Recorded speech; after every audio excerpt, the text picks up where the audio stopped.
Welcome to the launching of Instituto Cervantes New York's new series, The Way They See Us, Images of Spain from Abroad, a compilation of visions and depictions of Spain by artists and scholars who've devoted their professional and sometimes personal lives to Spain.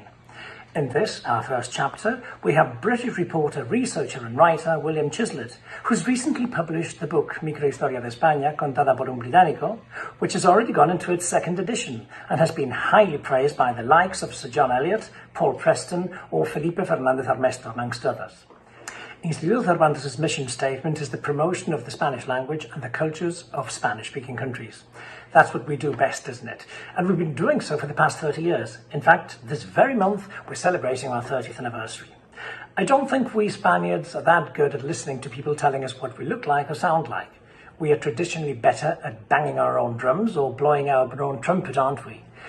For that reason, I genuinely think it takes some guts to put your thoughts in writing to a horde of voracious critics who are automatically and instinctively going to dissect every word you have to say about them on the grounds that they know best. You've written a great book called Microhistoria de España, contada por un británico, William, in which, with surgical precision, you whiz through the history of Spain in just over 300 and odd pages, with the right amount of historical facts, the right amount of personal information, and critical analysis. And that is quite a feat, considering you have to tie up all the historical knots that link the history of Spain, going from its history through the Franco regime to the transitional period to democracy up to COVID times, because I seem to remember you actually stopped writing in June 2020. I have to say it takes some skill to say so much in such few words, but it definitely makes a great read. Highly recommend. So William, thanks a lot for being here with us. And I'd like to ask you a few questions, if that's okay. It is. Okay, so let's start with the very beginning, because we need to know a lot of things about you and your work. When writing the book, did you mince your words or did you actually call a spade a spade?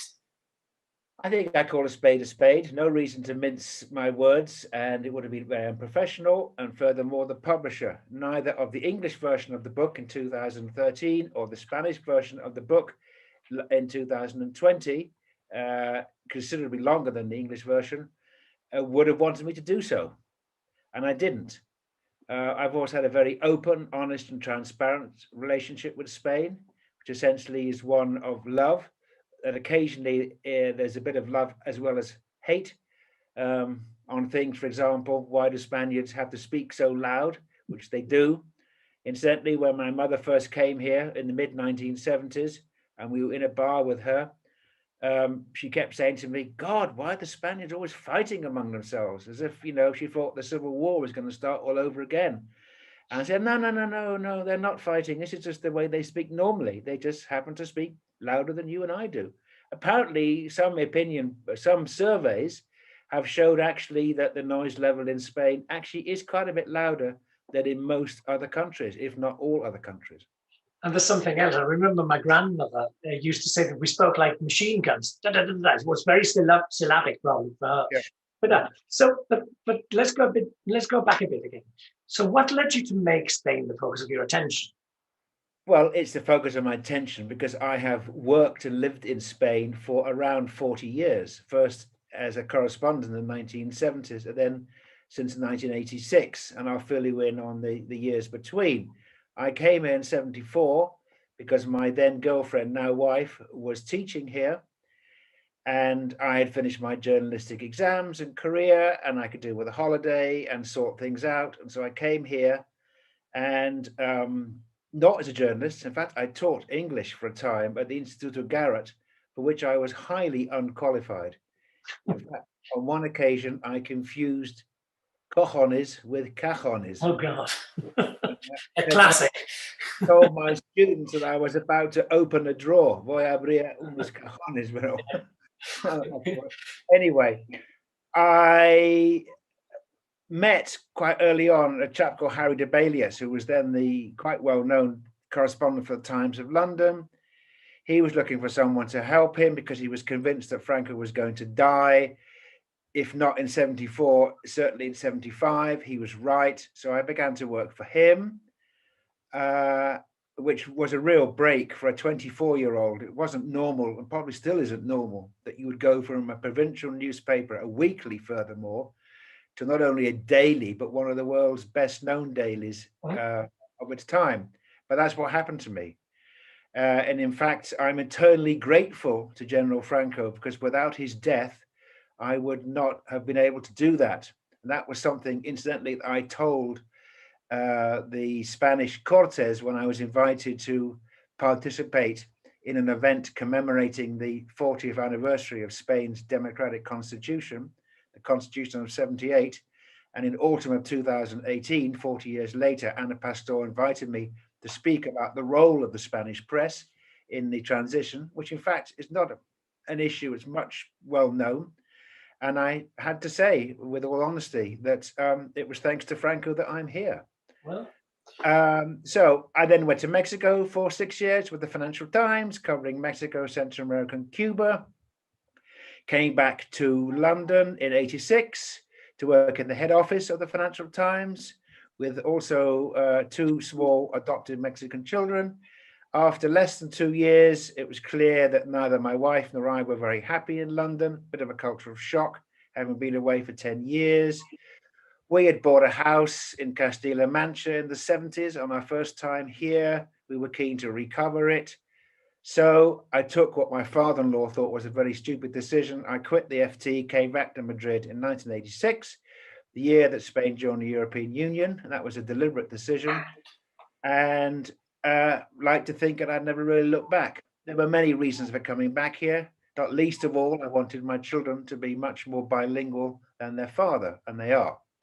That's also, good. I wanted to follow the Spanish process in the EU and many other things from scratch, well, from 1986. And so throw ourselves forward 40 odd years, writing a book on Spain, what really was not a surprise. And indeed, I've written 10 books on Spain of one sort or another. I've been following you around. Yes, that's good. And so what were your first impressions of the country when you arrived? I mean, back in the 1970s. A rather grey, sad country, with a lot going on beneath the surface.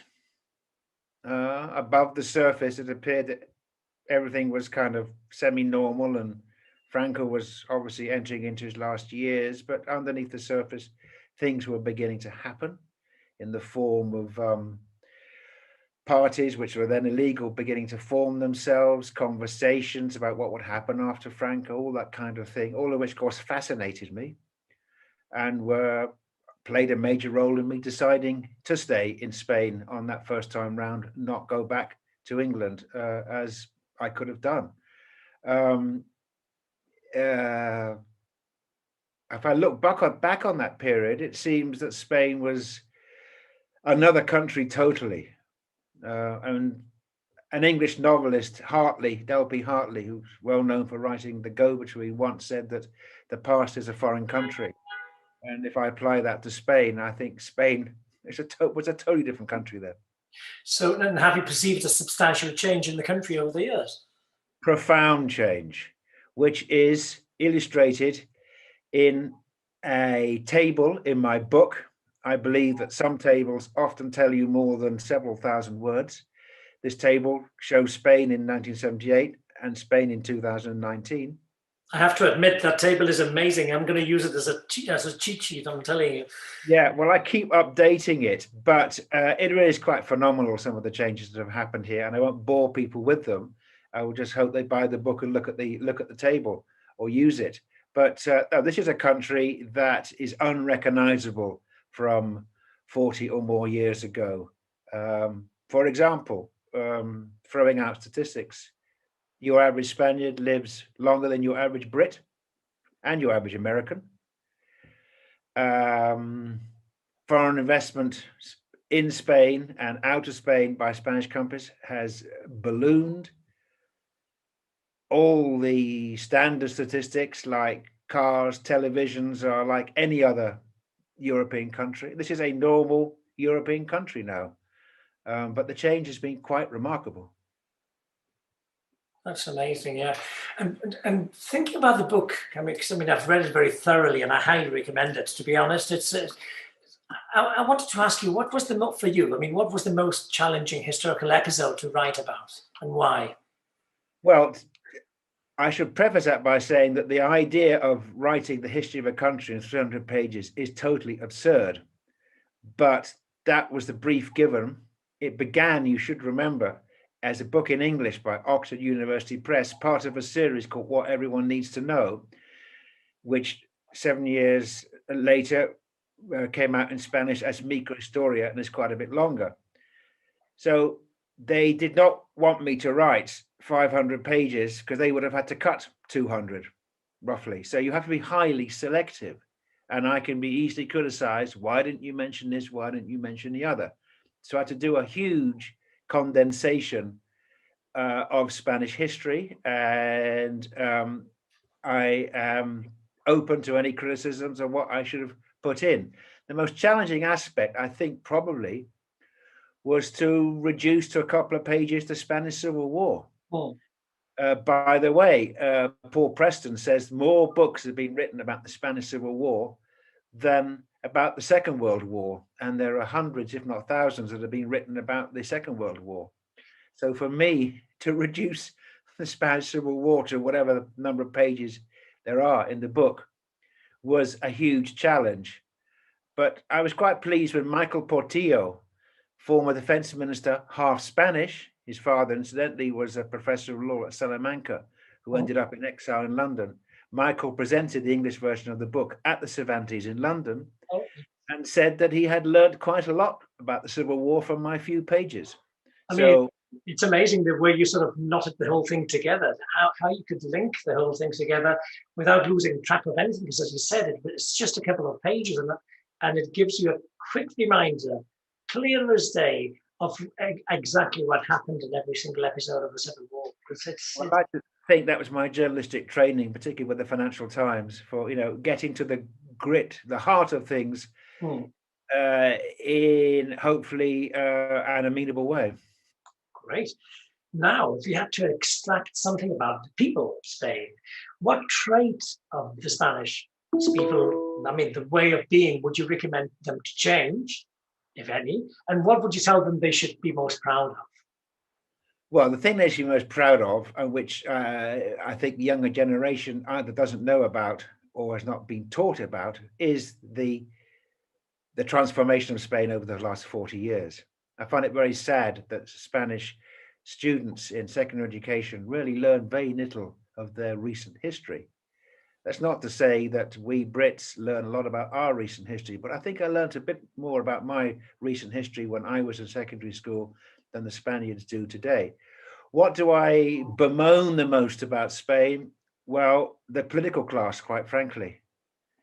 It really is thoroughly depressing to have constant sterile debates in the parliament, which normally end up with insults and don't really get to the heart of the problems. Everything is reduced to very much black and white. Everything's becoming horribly partisan. There's no consensus, which this country desperately needs. Incidentally, quite a lot of this I've put in a paper which Elcano will publish in English soon, and which I've finished today.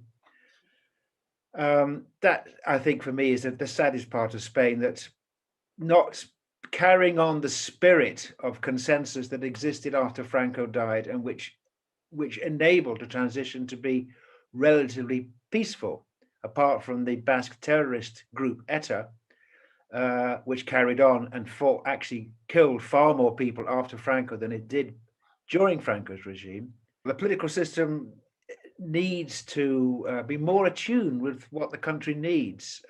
Society, incidentally, is not as fragmented, thank God, or polarized as the political class.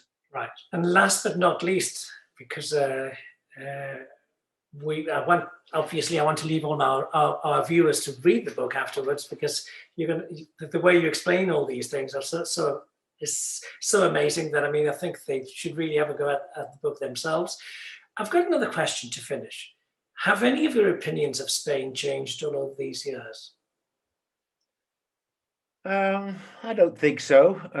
That's quite a difficult question because I'd have to remember what my opinions were when I came here and what my opinions are now, and then sort of make the contrast. No, I don't think my opinions have changed. This is a country that works hard and plays hard. This is a country where the family is still very important for in people's lives. I always joke that if grandparents went on strike one day, Spain would have a huge problem on what to do with their grandchildren. Um, the abuelos here are much more tolerant of their children and grandchildren looking after them than they are in the UK.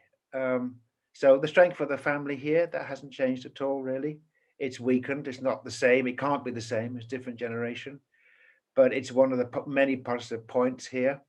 So my opinions basically remain hugely positive, barring what I've said about the political class, barring my criticisms of the the problems in the education system, which I haven't really touched on, except bemoan the lack of history teaching, recent history teaching. I made the totally right decision to come back here in 1986. Incidentally, today mismo, I went and collected my post-Brexit card. Okay.